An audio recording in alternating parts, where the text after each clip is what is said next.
Guys, it snowed.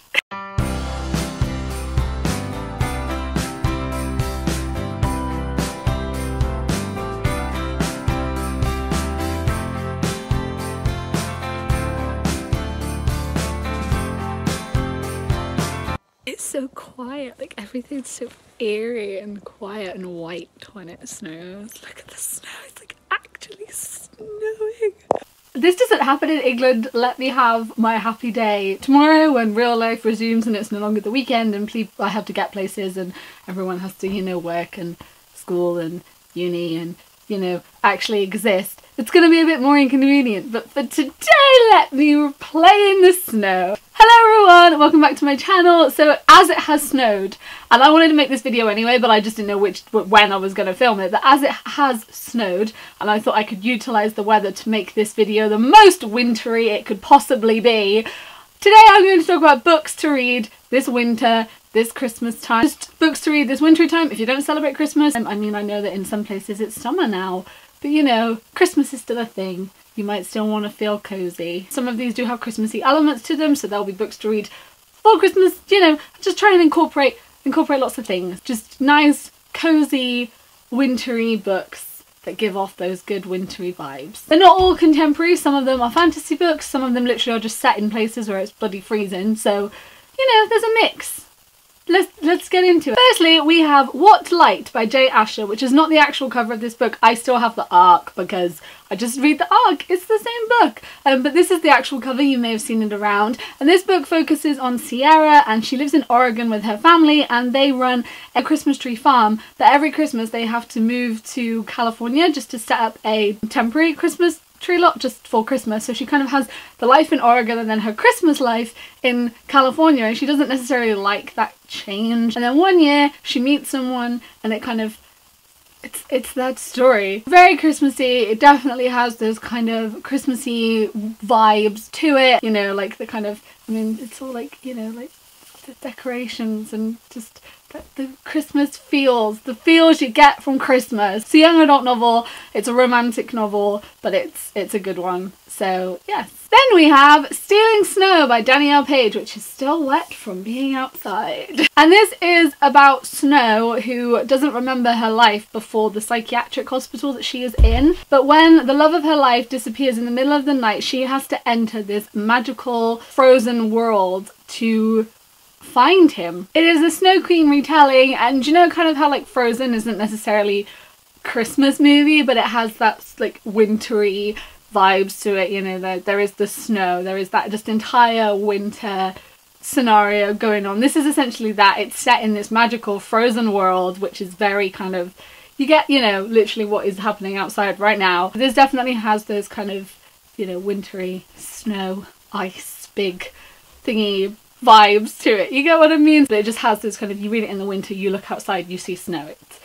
It fits! Then we have, and I'm just going to get it out of the way, this one's not necessarily a snowy book or a Christmassy book, but we've all kind of just adopted it as something that is associated with Christmas and winter. I think it's because of the first film and like that whole kind of Hogwarts in the snow, but Harry Potter and the Philosopher's Stone, this is like the most Christmassy, I guess Goblet of Fire with the Yule Ball, that's quite Christmassy. This whole series is just the best series to read at Christmas time. It's just Hogwarts in the snow, because obviously they go back to school in September, like that's when they start school, so it's going into wintry times, you know, like autumn, winter, and there is loads of snow. It's in Scotland, it pretty much always snows in the castle. It's always like very magical, very Christmassy, very good, especially this one and Goblet of Fire. So Harry Potter, just always read Harry Potter, to be honest. Then we have A Girl Called Owl by Amy Wilson. This is another one which I still just have the ARC from, but this is the actual cover of it. And this is very wintry. It is about a girl who finds out that she is the daughter of Jack Frost. She starts to see these kind of frost patterns on her skin, and she enters this kind of magical world of winter and that kind of thing, and she finds out that she is the daughter of Jack Frost. And everything unfolds from there. This is considered a middle grade novel, but I think that loads of people would enjoy it. It's kind of a retelling because like there's not necessarily a story of Jack Frost, but it kind of touches upon Jack Frost, the character, you know, the character of Jack Frost. But yeah, this is really good. Definitely, again, it has those very wintry vibes, this kind of magical winter wonderlandy vibes. So this is another one that is perfect for this time of year. Then we have My True Love Gave to Me, which is 12 winter romances, 12 short winter romance stories. The whole thing is edited by Stephanie Perkins, but the stories are written by 12 different authors. We have one by Holly Black, one by Ali Carter, one by Matt DeLapina, Gail Foreman, Jenny Han, David Leatherton, Kelly Link, Myra McIntyre, Stephanie Perkins, Rainbow Rowell, Laini Taylor, and Kirsten White. But yeah, so this book's really, really, really good for this time of year because it's so busy. Like, loads of people are working. Sometimes like people work overtime so they can get time off after Christmas or just before Christmas, and it's just making sure everything is ready, and it's just a much busier time of year. And it's like deadline season, honestly, like very busy. I know people that have deadlines way into just near Christmas.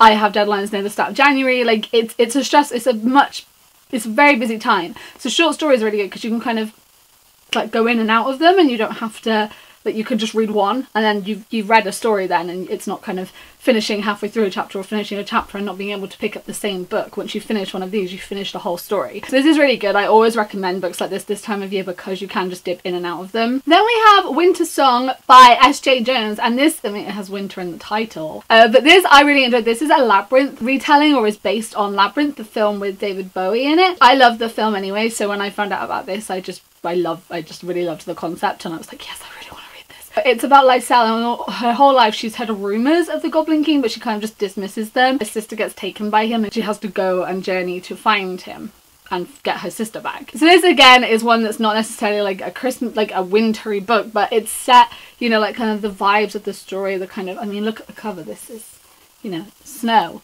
You know, it's got those vibes to it. It's not necessarily like a Christmas winter romance, but it's got those kind of wintry vibes in them. Again, like you'd look out the window and see kind of, you know, like this snowy place and stuff. Kind of a bit like Stealing Snow.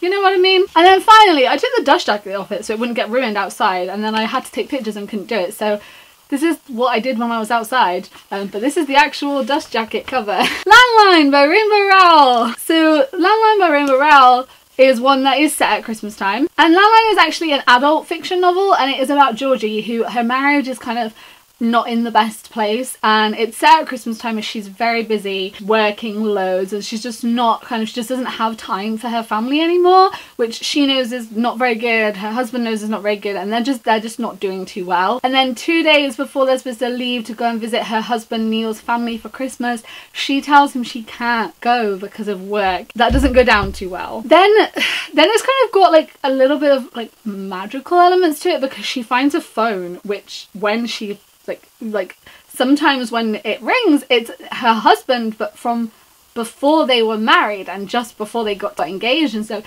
And it's this whole story of remembering why she married him in the first place and what is actually important, you know, when it comes down to family. I think this is my favourite Rainbow Rowell book, was just because it really does give those vibes of what is important, those important people around you, and kind of priorities, and realising that. And it just really has those kind of Christmassy, that element to it, if that makes any sense. It's one that I love to reread this time of year, and just, it's definitely my favourite Rainbow Rowell book. So those are just some books which I think are really good for this time of year. I tried to go for ones that people may not necessarily know about, to kind of mix it up a little bit, because these videos can get quite samey, especially if you do them every year. So I wanted to do some kind of different ones. I hope you found something in this which is something that you're going to take away as a recommendation. Any of these sound good to you? I'd love to know if you picked up on any. I'd also love to know you guys' recommendations, so any books that you reread or love to read, or you've read this winter Christmassy period that you think are really good, leave the recommendations in the comments for me and for anyone reading. If you are new here, then I make videos a couple of times a week, so if you would like to stick around and join us, then you can do that. Yeah, you can subscribe and press the little bell for notifications and stuff. And as usual, all my links will be in the description below. It's Run on the Road on everything, and my website is renontheroad.com. Thank you guys for watching. I hope you're doing really, really, really, really well, and I will see you next time. Goodbye!